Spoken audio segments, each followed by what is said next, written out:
তোমরা সবাই কেমন আছো? আশা করি সবাই ভালো আছো। আজকে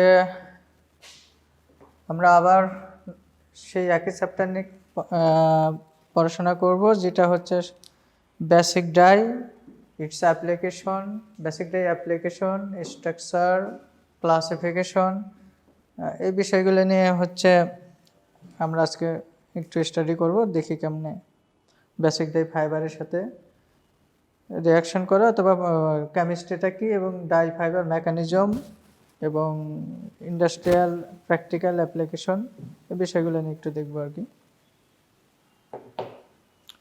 তো গত ক্লাসে আমরা পড়েছিলাম basic die history, introduction, chemical constitution. আমরা দেখেছিলাম যে বেসিক ডাই যখন হচ্ছে আয়োনাইজ হয় তখন হচ্ছে এটা ক্যাটায়ন এবং অ্যানায়নে কালারলেস, কালার ক্যাটায়ন হয় এবং কালারলেস অ্যানায়নে পরিণত হয়, এবং কালার ক্যাটায়নটাই হচ্ছে আসলে কালার কম্পোনেন্ট, এবং এই জন্য এটাকে ক্যাটায়নিক ডাই বলা হয়। আয়নিক নেচারটা হচ্ছে ক্যাটায়নিক অথবা পজিটিভ চার্জ। আর এটা আমরা দেখেছিলাম ডাইবেস কালারলেস, সেটা হচ্ছে হাইড্রোক্লোরিক অ্যাসিডের সাথে হাইড্রোক্লোরিক কালার প্রডিউস করতেছে। আর প্রপার্টিস আমরা দেখেছিলাম বেসিক ডাই সাধারণত ক্যাটায়নিক ডাই, এটা বলা হয়ে গেছিল। তারপরে বেসিক ডাইস আর রেডিলি সলিউবল অ্যালকোহল, সাধারণত বেসিক ডাই ইনসলিউবল নেচার, কিন্তু এটা যদি মিথাইলেটেড স্পিরিট অথবা অ্যালকোহলে দেওয়া যায় অথবা পানিতে যদি গ্লাসিয়াল অ্যাসিটিক অ্যাসিডের সংস্পর্শে আসে তাহলে এটা দ্রবীভূত হয়। আর বেসিক ডাই ডাইং করার জন্য যে মিডিয়ামটা লাগে সেটা হচ্ছে অ্যাসিডিক মিডিয়াম লাগে, পিএইচ হচ্ছে 6 অথবা 7-এর নিচে রাখতে হয়। আর বেসিক ডাই যদি আমরা অ্যালকালির সাথে বিক্রয় করি তাহলে কালারলেস কম্পাউন্ড পরিণত হয়। সেটাকে আবার যদি আমরা অ্যাসিটিক অ্যাসিডের মাধ্যমে অক্সিডেশন করতে পারি তাহলে আবার কালার্ড কম্পোনেন্ট হয়ে যায়। আর এটা ডাইরেক্ট অ্যাফিনিটি নাই কটন ফাইবারের প্রতি, তবে কটন ফাইবারকে ডাইং করতে হলে আমরা মর্ডান্টিং এজেন্ট দিয়ে কটন ফাইবারকে মর্ডান্টিং করে দেন হচ্ছে আমরা ওই ফাইবারকে, কটন ফাইবারকে বেসিক ডাই দিয়ে ডাইং করতে পারি। অ্যাক্রাইলিক এবং জুট ফাইবারকে ডাইং করার যায়, ডাইরেক্টলি অ্যাফিনিটি আছে, washing fastness is moderate to poor. আচ্ছা, এগুলো আমরা দেখেছিলাম। আয়নিক নেচার, এটাও আমরা পড়েছিলাম যে আয়নিক নেচার কেমন হয়, লেভেলিং প্রপার্টিস কেমন হয় দেখেছিলাম। অ্যাফিনিটি, অ্যাফিনিটিতে একটু আগেই বললাম যে কোন ফাইবারের প্রতি বেসিক ডাইয়ের ডিরেক্ট অ্যাফিনিটি আছে আর কোন ফাইবারকে ডাইং করা পসিবল, তবে সেক্ষেত্রে ক্যাটানাইজেশন করে নিতে হবে অথবা মর্ডান্টিং করে নিতে হবে। আচ্ছা, অ্যাডভান্টেজ, লিমিটেশন এগুলো দেখেছিলাম। ক্লাসিফিকেশন দেখেছিলাম। আচ্ছা, মেকানিজম অফ বেসিক ডাইজ, যেমন কটন ফাইবারকে কীভাবে বেসিক ডাই দিয়ে ডাইং করা যায় সেটা আমরা কেমিস্ট্রি মেকানিজম এটা দেখেছিলাম। প্রথমে কটন ফাইবারকে ট্যানিক অ্যাসিড অথবা মর্ডান দিয়ে মর্ডান্টিং করে নিতে হয়। দেন হচ্ছে মর্ডানকে আবার সাধারণত হচ্ছে কটন ফাইবারের প্রতি বেসিক ডাইয়ের কোনো অ্যাফিনিটি নাই।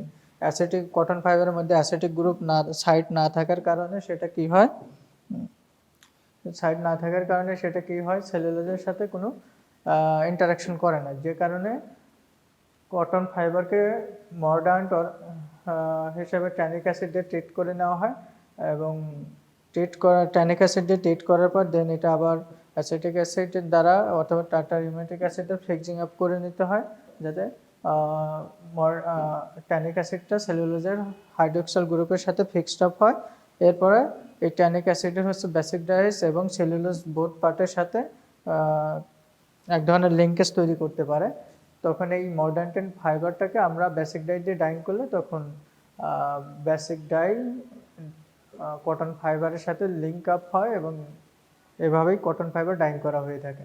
এই কেমিস্ট্রি মেকানিজমটা আমরা দেখেছিলাম কিভাবে কাজ করে, এবং সেখানে অক্সিডেশনটাও কীভাবে হয়, সেলুলোজের সাথে অক্সিডেশন করলে অক্সিসেলুলোজ হচ্ছে এবং অক্সিসেলুলোজের সাথে ডাই ফাইবার ইন্টারাকশনটা এই কেমিস্ট্রিটা আমরা দেখেছিলাম। মর্ডান্টিং এবং ফিক্সিং, একটু আগেই আমি বললাম যে tannic acid solution is prepared with boric acid and water. ওই ট্যানিক অ্যাসিড সলিউশনটা হচ্ছে বোরিক অ্যাসিডের উপস্থিতিতে ওয়াটারে ট্রিট করা হয়, দেন হচ্ছে কটনকে ওই সলিউশনে ট্যানিক অ্যাসিড সলিউশনে সক আপ অথবা সকিং অথবা ইমার্স করা অথবা ভিজানো হয়, যেখানে যেখানে হচ্ছে 60°C টেম্পারেচার রাখা হয় এবং কটন ফাইবারের যে সেলুলোজিক স্ট্রাকচারের হাইড্রোক্সিল গ্রুপ আছে সেখানে ট্যানিক অ্যাসিডটা লিঙ্ক আপ হয়। এরপর tannic acid cotton fibre absorb করে, দেন মডার্ন is immerse into tartar emetic acid.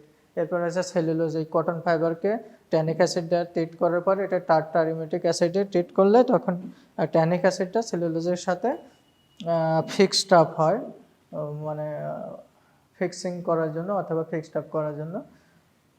এইভাবে হচ্ছে আমরা মডার্নিং এবং ফিক্সিং করে থাকি, এটাও কেমিস্ট্রি আমরা দেখিয়েছি। ফ্যাক্টরসগুলো আমরা পড়েছিলাম টেম্পারেচার, ডাইবাত, পিএইচ। যেহেতু এটা অ্যাসিটিক মিডিয়ামে করা হয়ে থাকে সেক্ষেত্রে পিএইচ তো অবশ্যই অ্যাসিটিক কন্ডিশনে রাখতে হবে, টেম্পারেচারটা 75 থেকে 85। কারণ হচ্ছে আমরা যে ধরনের ফাইবারকে এই বেসিক ডাইটি ডাইং করবো তার গ্লাস ট্রানজিশন টেম্পারেচারের উপরে যদি আমরা না নিই তাহলে ডাইমলিকুলগুলো ফাইবারের সাথে রিয়াকশনে যাবে না। আচ্ছা, ফ্যাক্টর হয়েছে রেসপন্স, এটাও ইলেকট্রোলাইট পড়েছে, রিটার্ডার পড়েছে। এখানে ইলেকট্রোলাইটটা হচ্ছে এক ধরনের লেভেলিং এজেন্ট অথবা রিটার্ডিং এজেন্ট হিসেবেই কাজ করতেছে। কারণটা হচ্ছে বেসিক ডাইসের হচ্ছে সেন্সিটিভিটি অনেক হাই, রেট অফ ডাইং অনেক হাই, যে কারণে আনলেভেল ডাইং হতে পারে। সেটা কন্ট্রোলে রাখার জন্য আমরা এখানে ইলেকট্রোলাইট ইউজ করতে পারি। অ্যাপ্লিকেশন অফ বেসিক ডাই, এটা দেখে basic dyes are mainly applied the following acetic types of acrylic fibre, মডার্ন and cotton, cationic dyeable polyester fibre. আমরা কটন কীভাবে ডাইং করতে হয় সেটা শিখেছিলাম। আজকে দেখবো যে জুট এবং প্রোটিন ফাইবারের মধ্যে উল, অ্যাক্রাইলিক এই জাতীয় সিনথেটিক ফাইবার, অ্যাক্রাইলিক এই জাতীয় ফাইবার কীভাবে ডাইং হয় সেটা আমরা একটু দেখব।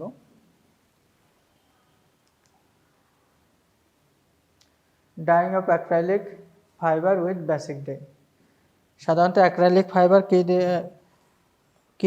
মানে কোন ধরনের মনোমার দিয়ে তৈরি? অ্যাক্রাইলোনাইট্রাইল, অ্যাক্রাইলোনাইট্রাইল CH3CN।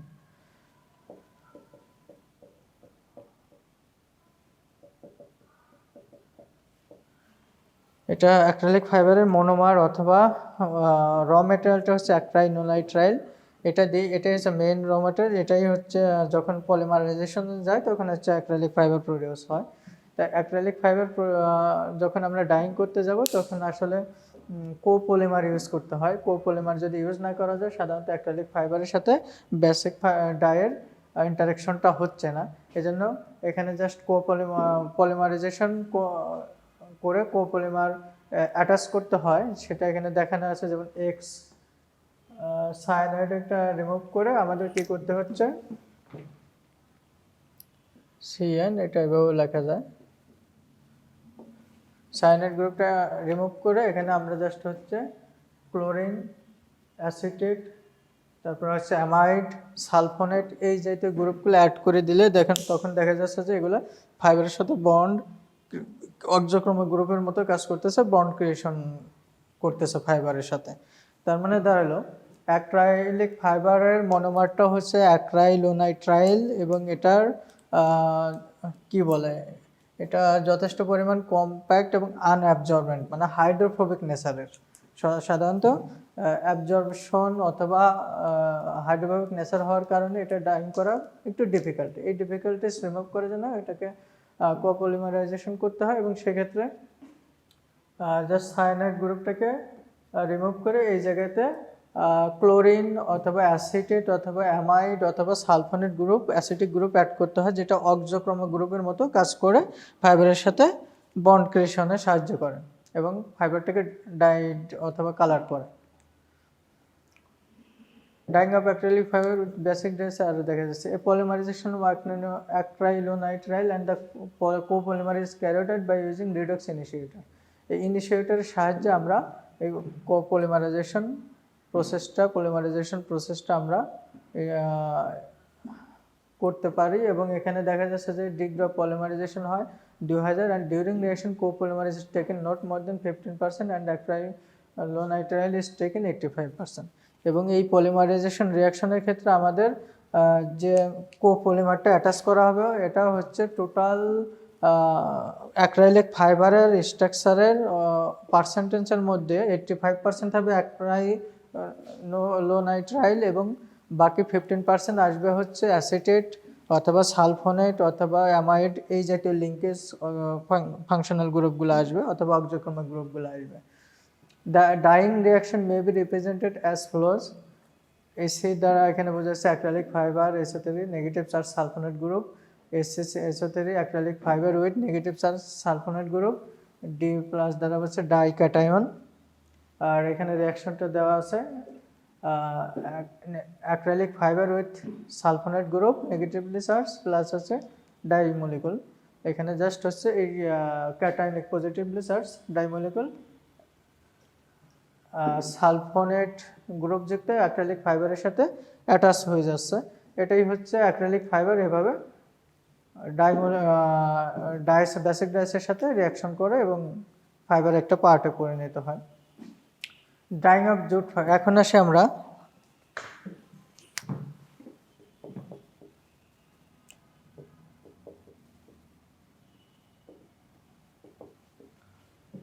জুট ডাইং এর ক্ষেত্রে আমরা যদি দেখি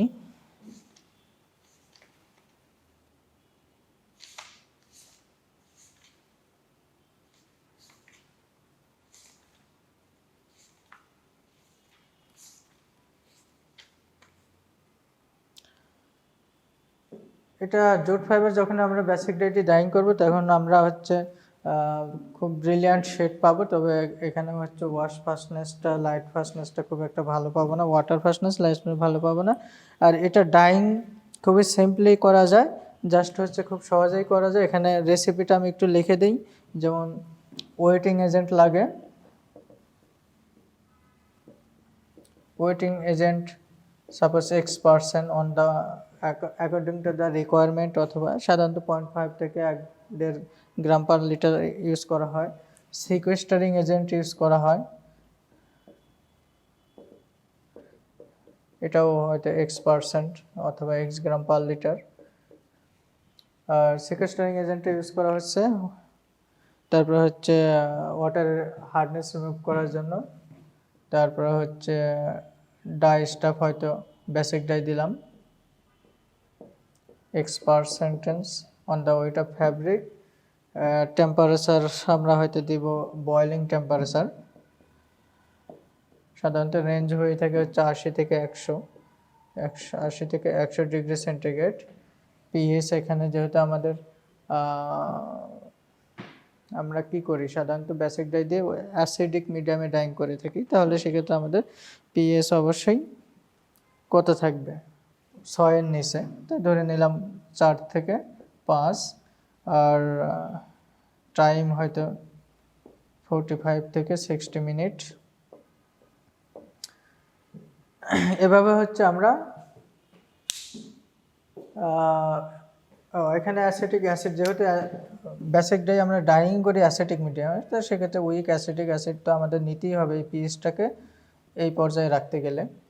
পিএইচটাকে অ্যাসিডিক কন্ডিশনে রাখতে গেলে, অ্যাসিডিক রেঞ্জে রাখতে গেলে অবশ্যই আমাদের অ্যাসিটিক অ্যাসিড ইউজ করতে হবে, অ্যাসিড ইউজ করতে হবে। এইভাবে জাস্ট আমরা রেসিপি অনুযায়ী আমরা ডাইভারটাকে ফিক্সড আপ অথবা সেট আপ করার পর সেখানে হচ্ছে আমরা টেম্পারেচার সলিউশনের টেম্পারেচার 40 রাখার পর দেন আমরা কটন ফাইবার জুট ফাইবারটাকে অ্যাড করব। অ্যাড করার পরে আমরা টেম্পারেচার আস্তে আস্তে কী করবো রেজ করব। এটা যদি আমরা গ্রাফিক্যালি দেখি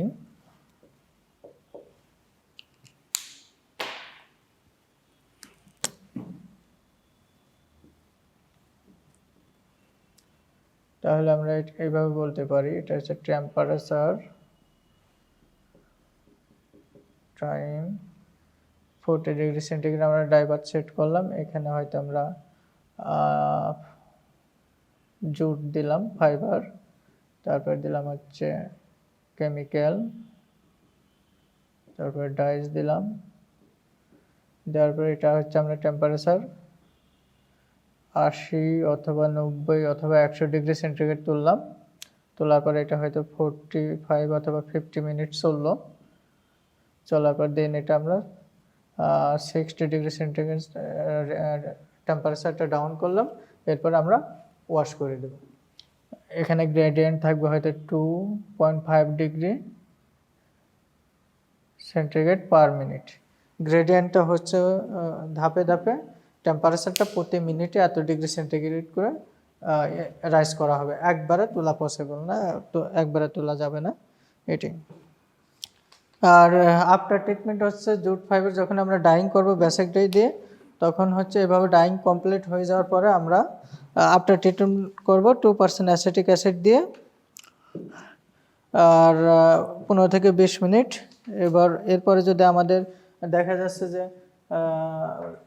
একটু মডার্ন কালার ফাস্টনেস ইমপ্রুভ করার প্রয়োজন হয়, তাহলে আমরা এখানে মডার্ন অথবা ফিক্সিং এজেন্ট ইউজ করতে পারি। তাহলে সেই মডার্ন হিসেবে আমরা অ্যালার্ম ইউজ করতে পারি। এভাবে আসলে আমরা জুট ফাইবার ডাইং করে থাকি। ওয়েটিং এজেন্ট নেই, সিকোয়েস্টারিং এজেন্ট নেই, dye stop, temperature, pH, acetic acid. আমাদের কন্ডিশনটা থাকবে যে বেসিক ডাই অ্যাসিডিক মিডিয়াম ছাড়া, যেহেতু ফাইবারের সাথে বন্ড ক্রিয়েশন হচ্ছে না অথবা ইন্টারাকশন হচ্ছে না, সেক্ষেত্রে আমাদের কি করতে হচ্ছে, অ্যাসিডিক কন্ডিশনে ডাইভারটাকে সেট করতে হচ্ছে। এবং ডাইভার সেট হওয়ার পরে আমাদের টেম্পারেচার 80 থেকে 100 ডিগ্রি সেন্টিগ্রেডের মধ্যে তোলার পরে এই অবস্থানে হচ্ছে প্রায় 45 থেকে 60 মিনিট 70 মিনিট যতক্ষণ লাগে আমাদের ডিজায়ার্ড শেড প্রডিউস করার জন্য, ততক্ষণ আমরা ডাইংটা কন্টিনিউ করব, দেন আমরা ওয়াশ করব।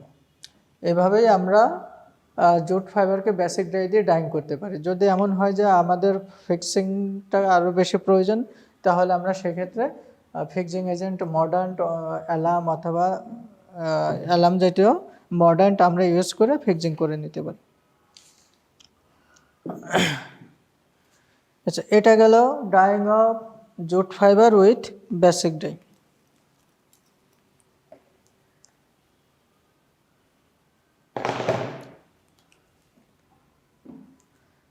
আচ্ছা, এখানেও সেই গ্রাফিক্যাল মানে ডাইং কার্ভটা দেওয়া আছে, কিভাবে আমরা ডাইং করব। এখানে টেম্পারেচার আছে, টাইম আছে এই পাশে।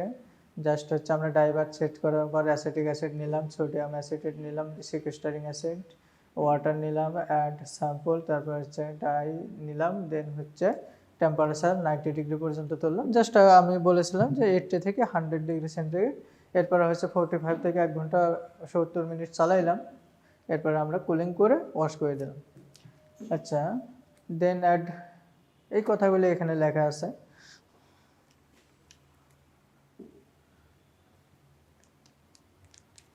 আচ্ছা, এটা গেল হচ্ছে অ্যাসিড ডাই বেসিক ডাই দিয়ে জুট ফাইবার ডাইং এর সিস্টেম।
এখন দেখো,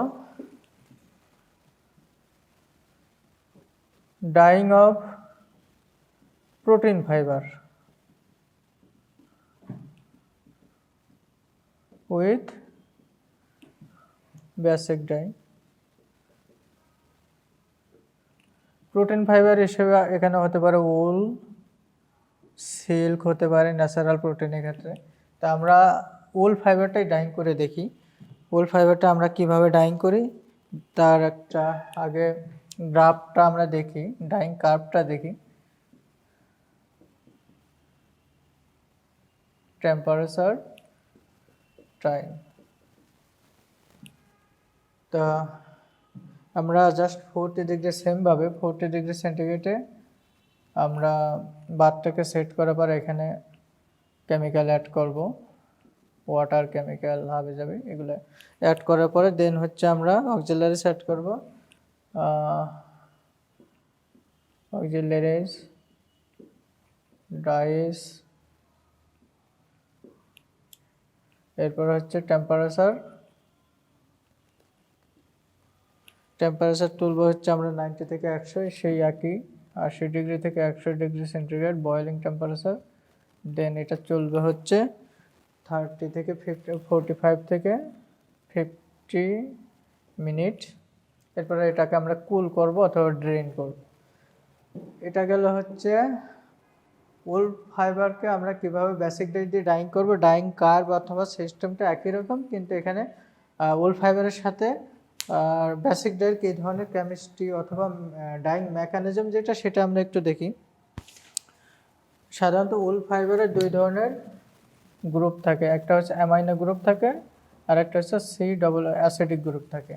অ্যামাইনো গ্রুপ এবং অ্যাসিডিক গ্রুপ থাকে, এবং এই অ্যাসিডিক গ্রুপটার থেকেই কার্বক্সিলিক গ্রুপ যেটা সেটা থেকে হচ্ছে হাইড্রোজেনটা রিপ্লেস হলে তখন সেটা অ্যানায়নিক নেচার হয় অথবা নেগেটিভ চার্জযুক্ত হয়।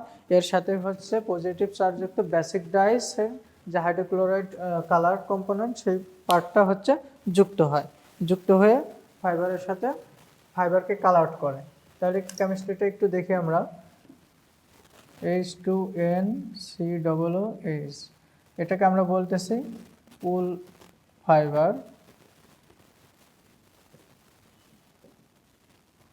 আচ্ছা, এর সাথে আমরা জানি বেসিক ডাইসের যে কমন স্ট্রাকচার, যেহেতু এটা ক্যাটায়নিক পার্টটাই হচ্ছে এটা হচ্ছে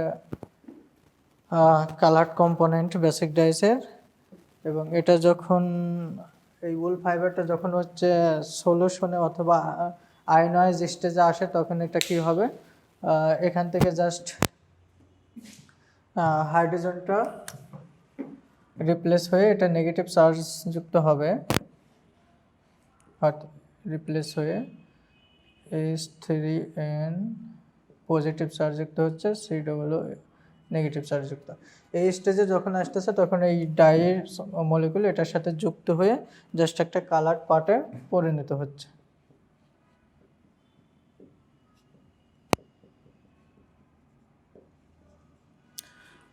এটা হচ্ছে আচ্ছা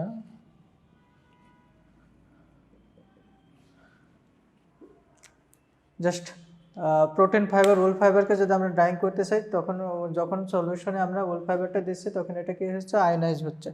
আয়নাইজ হয়ে just hydroxyl carboxylic acid group থেকে জাস্ট হাইড্রোজেনটাকে রিপ্লেস হয়ে যাচ্ছে, এবং এইখানেই যেহেতু রিপ্লেস হয়ে পুরো উল ফাইবারটা অ্যানায়নিক চার্জযুক্ত পার্টে হচ্ছে, অ্যানায়নিক চার্জযুক্ত পার্ট হচ্ছে, এবং ডাইসটা যেহেতু বেসিক ডাই ক্যাটায়নিক পজিটিভ চার্জযুক্ত তখন এই উল ফাইবারের সাথে পজিটিভ চার্জযুক্ত ক্যাটায়নিক ডাই মলিকুলটা অ্যাটাচড হবে। অ্যাটাচ হওয়ার পরে অথবা কি বন্ড ক্রিয়েশন করবে, এবং এখান থেকে হাইড্রোজেনটা এবং এই ডাইস হাইড্রোক্লোরিক কালার পার্ট থেকে ক্লোরিনটা চলে যাবে, এবং হাইড্রোজেন উল ফাইবারের হাইড্রোজেন পার্ট এবং ডাইসের ক্লোরিন দুইটা মিলে হাইড্রোক্লোরিক প্রডিউস করবে, এবং প্রডিউস করে এটা সলিউশনে চলে যাবে, আর পুরো কালার কম্পোনেন্ট পার্টটা ফাইবারের সাথে অ্যাটাচ হয়ে যাবে। এভাবে হচ্ছে উল ফাইবারটা ডাইং করা হয় বেসিক ডাই দ্বারা। এটাই হচ্ছে behind the chemistry of wool fibre dyeing. Wool fibre ডাইংয়ের যে কেমিস্ট্রি অথবা মেকানিজম এটাই হচ্ছে এভাবে কাজ করে। আর যখন হচ্ছে আমরা এই ডাইটাকে বাতে নেব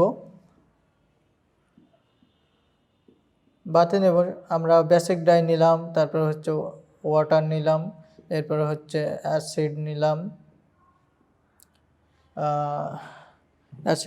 এরপরে হচ্ছে কিছুটা গ্লোবাল সল্ট নেওয়া হয়, কারণ এই যে এক্সোশনের ব্যাপারটা এখানে লেভেলিং এজেন্ট হিসেবে ইলেকট্রোলাইটে কাজ করতেছে। আচ্ছা, এইগুলো নেওয়ার পর দেন আমরা এখানে উল ফাইবার নিলাম, উল ফাইবার নেওয়ার পর টেম্পারেচার আমরা 90 ডিগ্রি সেন্টিগ্রেড রাখলাম। সাপোজ আমরা এখানে ডাইং করব 45 মিনিটস, 45 মিনিটস ডাইং করব। ডাইং করার পর দেন এটাকে আমরা যখন দেখবো যে স্যাম্পল কেটে দেখবো যে না কালার হচ্ছে আমাদের ডিজায়ার্ড শেড প্রডিউস হয়ে গেছে অথবা কালার হয়ে গেছে, তখন আমরা এই টেম্পারেচারটাকে রিডিউস করে এটাকে আমরা ওয়াশ করব। ওয়াশ করে জাস্ট আমরা পরবর্তীতে প্রসেসে যাব, হয়তো ফ্যাব্রিক গার্মেন্টস তৈরি করব।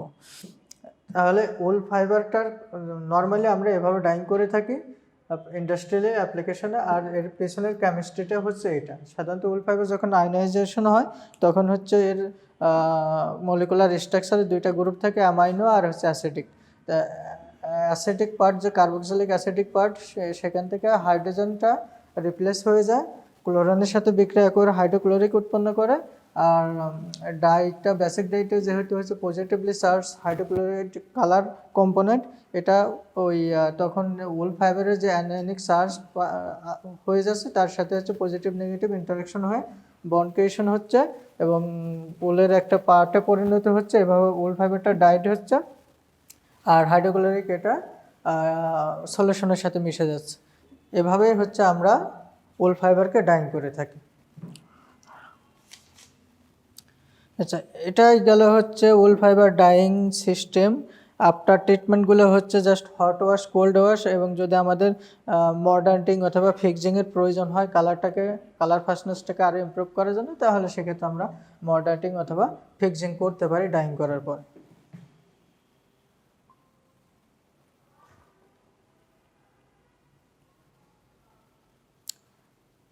হ্যাঁ, শুনতে পাচ্ছ?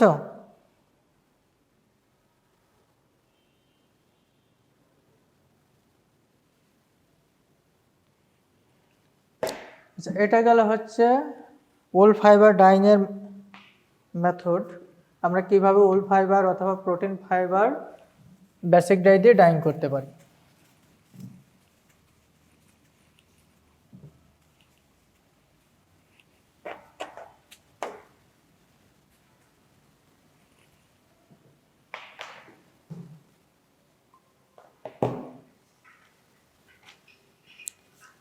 আচ্ছা, অ্যাক্রাইলিক ফাইবার ডাইং গেল, উল ফাইবার ডাইং গেল, জুট ফাইবার ডাইং গেল, কটন ফাইবার। এই চারটা ফাইবারের ডাইং যদি আমরা বেসিক ডাই দিয়ে কীভাবে করে এতটুকু জানতে পারি, তাহলে বেসিক ডাইসের আর মোটামুটি বাকিগুলো খুব একটা ডিফারেন্স নেই। তোমরা একবার দেখলে পড়লে বুঝতে পারবা। তাহলে বেসিক ডাইসের আমরা একটু সামারিতে আসি, আমরা কি কি পড়লাম।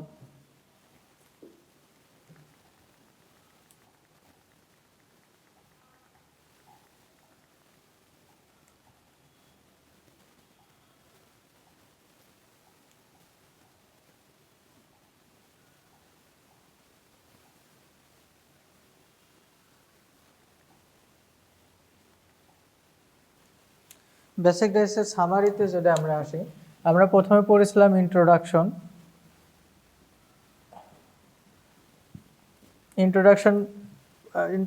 বলেছিলাম যে বেসিক ডাইস হচ্ছে প্রথম যে সিনথেটিক ডাইসগুলো প্রডিউস হয় তার মধ্যে প্রথম ওই শ্রেণীর একটা ডাই। এবং বেসিক ডাইসের হচ্ছে, তোমরা কি শুনতে পাচ্ছ? ক্লাসে আসো?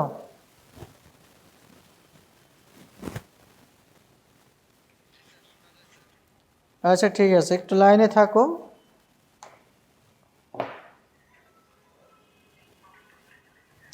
তাহলে বেসিক ডাইসের আমরা ইন্ট্রোডাকশনে পড়েছিলাম যে বেসিক ডাইস হচ্ছে এক ধরনের অ্যানোয়নিক নেচার যদি কনসিডার করি তাহলে basic die ionic nature consider করি তাহলে বেসিক ডাই হচ্ছে ক্যাটায়নিক ডাইস। এটা যখন আয়নাইজ হয় তখন হচ্ছে এটার ক্যাটায়নিক পজিটিভ চার্জ পার্টটাই হচ্ছে কালার কম্পোনেন্ট এবং কালারলেস কম্পোনেন্ট হয় হচ্ছে নেগেটিভ চার্জযুক্ত পার্টটা। এই জন্য বেসিক ডাইকে ক্যাটায়নিক ডাই বলা হয়ে থাকে। আর প্রথম দিকে যখন হচ্ছে সিনথেটিক ফাইবার ডেভেলপড হয় অথবা আবিষ্কার হয় তখন বেসিক ডাইসের ওই সময়কার প্রথম দিকের প্লাস একটা ডাই। আর এটা দ্বারা লেদার, টেক্সটাইল, তারপরে পেপার বিভিন্ন কিছু ডাইং করা পসিবল। এবং বেসিক ডাইস ডাইরেক্ট অ্যাফিনিটি আছে জুট ফাইবার, প্রোটিন ফাইবারের প্রতি, অ্যাক্রেলিক ফাইবারের প্রতি, কিন্তু কটনের প্রতি ডাইরেক্ট অ্যাফিনিটি নেই, যে কারণে কটন ফাইবার ডাইংয়ের জন্য স্পেশাল মেকানিজম ফলো করা হয়। এটা আমরা দেখেছিলাম ইন্ট্রোডাকশনে। এরপর আমরা পড়েছিলাম হচ্ছে chemical constitution of basic die. এখানে দেখেছিলাম বেসিক ডাই আসলে কী দিয়ে তৈরি হয়। বেসিক ডাইতে সাধারণত অ্যাজ এ গ্রুপ থাকে না নর্মালি, কিন্তু অ্যাজ ও গ্রুপযুক্ত বেসিক ডাই স্পেশাল কেসে হয়ে থাকে। নর্মালি বেসিক ডাইতে azo group azo dye হয় না বেসিক ডাই। আচ্ছা, কেমিক্যাল কনস্টিটিউশনে আমরা দেখেছিলাম coloured cation, colourless anions. Cation পার্টটাই হচ্ছে পজিটিভ চার্জযুক্ত পার্টটাই হচ্ছে কালার্ড কম্পোনেন্ট, যে কারণে এই ধরনের ডাইকে পজিটিভ ডাই অথবা পজিটিভ চার্জযুক্ত ডাই অথবা ক্যাটায়নিক ডাই বলা হয়ে থাকে। এখানে একটা রিয়াকশন দেখাইছিলাম কিভাবে ডাই কালারলেস পার্টটা হাইড্রোক্লোরিকের সাথে বিক্রিয়া করে কালার কম্পোনেন্ট উৎপন্ন করতেছে, এটা আমরা দেখেছিলাম। এরপর প্রপার্টিস পড়েছিলাম। প্রপার্টিস ওই ঘুরে ফিরে একই কথা। এটা ক্যাটায়নিক ডাই। তারপরে এটা আরেকটা ইম্পর্টেন্ট বিষয় পড়েছিলাম যে অ্যানোয়নিক বেসিক ডাই হচ্ছে ওয়াটার ইনসলিবল, কিন্তু এটা যদি ওয়াটারের সাথে গ্লাসিয়াল অ্যাসিটিক অ্যাসিড দেওয়া যায় তাহলে এটা সহজে দ্রবীভূত হয় এবং এটা আরও মিথাইলেটেড স্পিরিট এবং অ্যালকোহলে ওয়েল ডিস্ট্রিবিউশন হয় এবং দ্রবীভূত হয়। আর basic dye can be remove the metal by boiling, আচ্ছা এটা পড়েছিলাম। তারপর হচ্ছে প্রপার্টিসের মধ্যে আরও দেখেছিলাম যে বেসিক ডাই যদি স্ট্রং অ্যালকালির সাথে বিক্রিয়া করে তার কালারলেস সল্ট প্রডিউস হয়। সেই কালারলেস সল্টকে যদি আমরা অক্সিডেশন অ্যাসিটিক অ্যাসিডের সাথে আবার অক্সিডেশন করতে পারি তাহলে সেক্ষেত্রে আবার কালার্ড কম্পোনেন্ট হয়। এবং বেসিক ডাইয়ের ফাস্টনেস প্রপার্টিস যেমন লাইট ফাস্টনেস এবং ওয়াটার ফাস্টনেস প্রপার্টিস ভালো না। কালার মানে ওয়াটার পানি দিয়ে যদি ধুতে করা যায় খুব সহজে কালারটা উঠে যায়। আবার লাইটে যদি বেশি পরিমাণ আর্টিফিশিয়াল ডে লাইট অথবা নর্মাল সানলাইট যদি বেশি টাইম ধরে এক্সপোজ করে রাখা যায় তাহলে টেক্সটাইল ম্যাটেরিয়াল থেকে কালারটা ব্লিড করে উঠে যায়। ওয়াশিং ফাস্টনেস মোটামুটি ভালো, লন্ড্রি ওয়াশিং ফাস্টনেস প্রপার্টিসটা মোটামুটি ভালো। এরপর আমরা আয়নিক নেচার, এটা অনেকবার বললাম, ইন্ট্রোডাকশনে বলেছি, প্রপার্টিসে বলেছি আয়নিক নেচারটা কি। এরপরে হচ্ছে অ্যাফিনিটিও আমি বলেছি, কারণ অ্যাফিনিটি হচ্ছে কটন ফাইবারের প্রতি ডিরেক্ট অ্যাফিনিটি নেই, জুট ফাইবারের প্রতি অ্যাফিনিটি আছে, আর ন্যাচারাল প্রোটিন ফাইবারের প্রতি অ্যাফিনিটি আছে। সিনথেটিক অ্যাক্রিলিক ফাইবার ভালোভাবে ডাইং করা যায়। এরপরে হচ্ছে ফাস্টনেস প্রপার্টি, সেটাও বলছি। অ্যাডভান্টেজ বেসিক ডাইস, মোটামুটি সব ডাইসের সিনথেটিক ডাইসগুলোতে যেগুলোতে আসলে হাই টিংটোরিয়াল স্ট্রেংথ থাকে, ব্রিলিয়ান্ট শেড পাওয়া যায়, wide range of shade can be obtain, মানে ওয়াইড রেঞ্জ অফ শেড বিভিন্ন ধরনের শেড পাওয়া যায়, রিলেটিভলি ইকোনমিক্যাল, এটা মোটামুটি দামে একটু সস্তা। আর এই তো, আর লিমিটেশনের মধ্যে যে poor light fastness, water fastness, high acid content, যেহেতু অ্যাসিডিক মিডিয়ামে এটা ডাইং করা হয়, ডাইং মিডিয়ামটা হচ্ছে অ্যাসিডিক পিএইচ 6 এর নিচে থাকে, তো সেক্ষেত্রে হচ্ছে অ্যাসিড বেশি থাকে। আর অ্যাসিড থাকার কারণে এটার আবার আফটার ট্রিটমেন্ট প্রসেসে নিউট্রালাইজেশনের ইফেক্ট ব্যাপার স্যাপার থাকে। কালার্ড ব্যাক ওয়াটার, হাই পোর লাইট ফাস্টনেস, এটা বলা হয়ে গেছে। আর ক্লাসিফিকেশনগুলো দেখো, এখানে আমি একটু আগেই বলেছিলাম যে বেসিক ডাই নর্মালি হচ্ছে অ্যাজো গ্রুপ থাকে না, ক্রোমোফোর গ্রুপ হিসেবে অ্যাজোগুলো থাকে না, কিন্তু আদার যে বেসিক ডাই হচ্ছে according to the chromophore group presence of different functional group, এর উপর ভিত্তি করে আমরা ক্লাসিফাই করছিলাম কিটোন ইমাইন গ্রুপ, তারপরে ট্রাইফেনাইল মিথেন গ্রুপ, থায়াজিন গ্রুপ, অক্সাজিন গ্রুপ, এগুলোর উপরে কেমিক্যাল কনস্টিটিউশন, কেমিক্যাল স্ট্রাকচারের উপর ভিত্তি করে এগুলো ক্লাসিফাই করা, যেমন অ্যাজাইন, জ্যান্থেন, অ্যাট্রাডাইন, অ্যাজো গ্রুপ, এটা স্পেশাল কেসে। আচ্ছা, এই পর্যন্ত আমরা পড়েছিলাম ফান্ডামেন্টালে। এরপরে পড়েছিলাম হচ্ছে কটন ফাইবার, বলেছিলাম যে স্পেসিফিক কেসে আমরা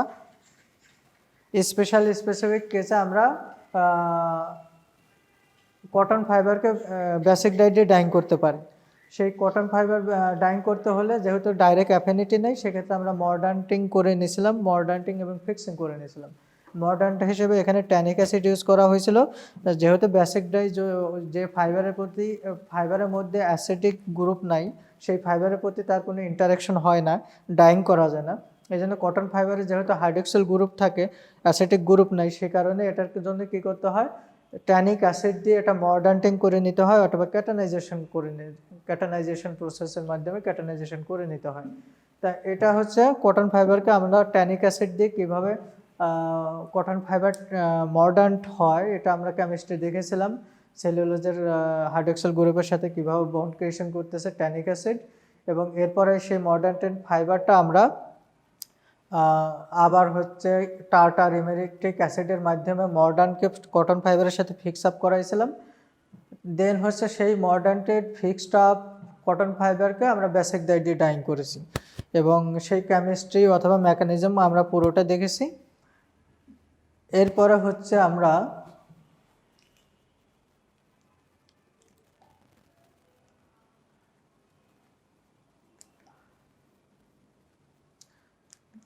মডার্নিং ফিক্সিংও বলেছি। ফ্যাক্টরস, বিভিন্ন ধরনের ফ্যাক্টরস পড়ছি। বেসিক ডাই দিয়ে ডাইং করতে হলে টেম্পারেচার কেমন থাকতে হবে, পিএইচ কেমন থাকতে হবে, তারপরে ইলেকট্রোলাইট কেন ইউজ করা হবে, এগুলো আমরা দেখেছি। ইলেকট্রোলাইট এখানে কি হিসাবে কাজ করতেছে, রিটার্ডিং এজেন্ট হিসেবে, লেভেলিং এজেন্টের মতো কি কাজ করতেছে, এগুলো আমরা পড়েছিলাম।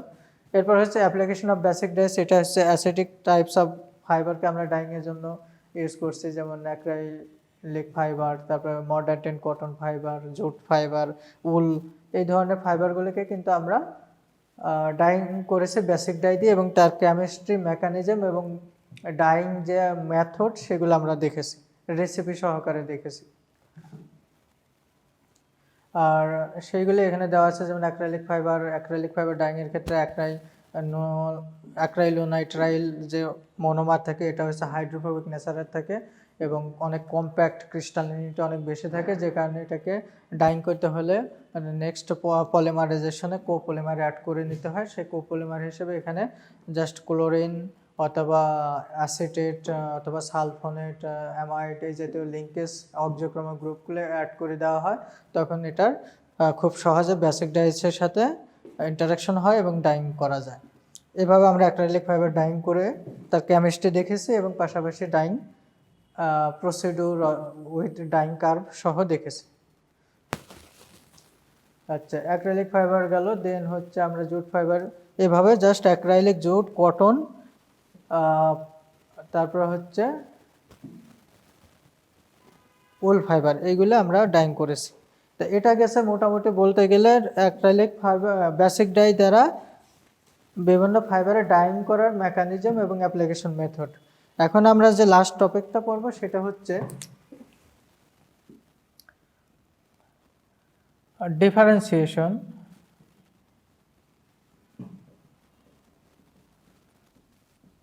ডিফারেন্সিয়েশন বিটুইন ডিরেক্ট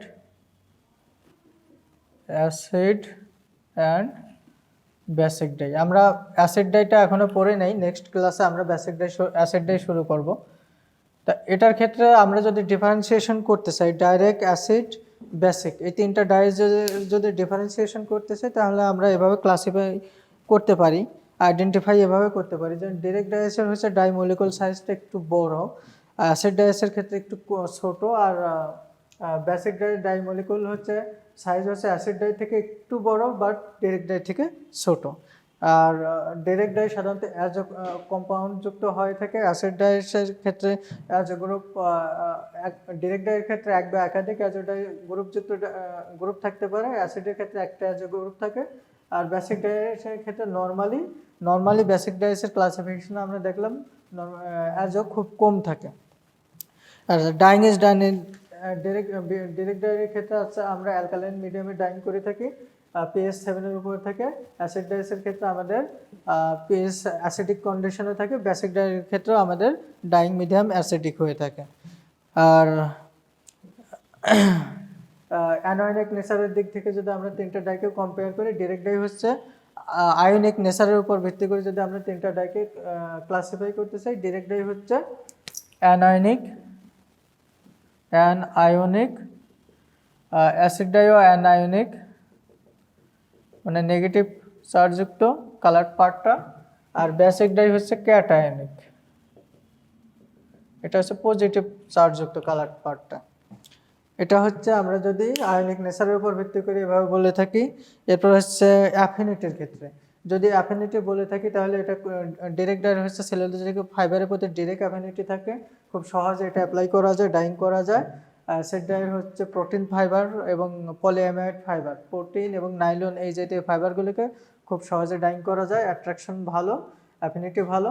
আর বেসিক ডাইসে তো বললামই, এতক্ষণ আমরা বললামই কোন ফাইবারের প্রতি, কটনের প্রতি আপনার ডিরেক্ট অ্যাফিনিটি নেই, জুট, অ্যাক্রাইলিক, উল এই ধরনের ফাইবারকে বেসিক ডাই দিয়ে খুব ভালোভাবে ডাইং করা যায়। আর ফাস্টনেস, কালার ফাস্টনেস প্রপার্টিসের ডিরেক্ট ডাইয়ের হচ্ছে ওয়াশিং ফাস্টনেস প্রপার্টিস হচ্ছে 2 থেকে 3, আর অ্যাসিড ডাইসের হচ্ছে 2 থেকে 5। মোটামুটি ডিরেক্ট ডাই থেকে ভালো, বেসিক ডাইসের হচ্ছে ওয়াশিং ফাস্টনেস ভালো, বাট লাইট ফাস্টনেস এবং ওয়াটার ফাস্টনেস খারাপ। এইটা গেল হচ্ছে আমাদের মোটামুটি বেসিক ডাইসের স্ট্রাকচার, ইন্ট্রোডাকশন, ক্লাসিফিকেশন, প্রপার্টিস এবং application or dyeing of different fiber with basic dye। মোটামুটি এতটুকু এই টপিকগুলো জানা থাকলে বেসিক ডাইসের প্রাইমারি নলেজ ইনশাল্লাহ তোমাদের হয়ে যাবে। বুঝতে পারছো বেসিক ডাই নিয়ে কোনো কোশ্চেন আছে তোমাদের? এই পর্যন্ত কোনো কোশ্চেন আছে নাকি?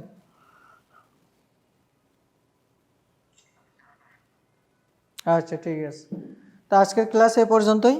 আজকে যেহেতু এটার বেসিক ডাইয়ের উপর গত একটা ক্লাস নিয়েছে, আজকে জাস্ট সেটার রিভিউ ছিল, পাশাপাশি অ্যাপ্লিকেশন 4টা ফাইবার কীভাবে ডাইং করতে পারে বেসিক ডাই দিয়ে, সেটার ডাইং কার্ভ, ডাইং মেথড এবং dyeing mechanism, chemistry, behind the chemistry of basic dye dyeing, basic dye দ্বারা ডাইং করার ক্ষেত্রে কি এর পেছনের কেমিস্ট্রিগুলো কি, depend on the types of fibre, ফাইবারের উপর ভিত্তি করে কেমিস্ট্রিগুলো কী ছিল, কীভাবে ফাইবারের সাথে বন্ড হচ্ছে, ডাইং হচ্ছে, আর অ্যাপ্লিকেশন মেথড, এতটুকু আমরা আজকে পড়েছি আর প্রিভিয়াস ক্লাসটা রিভিউ করেছি।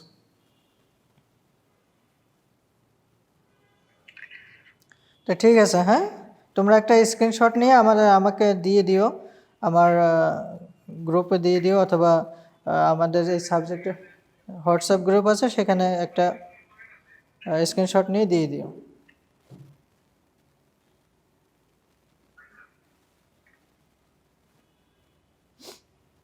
তো ঠিক আছে, থ্যাংক ইউ।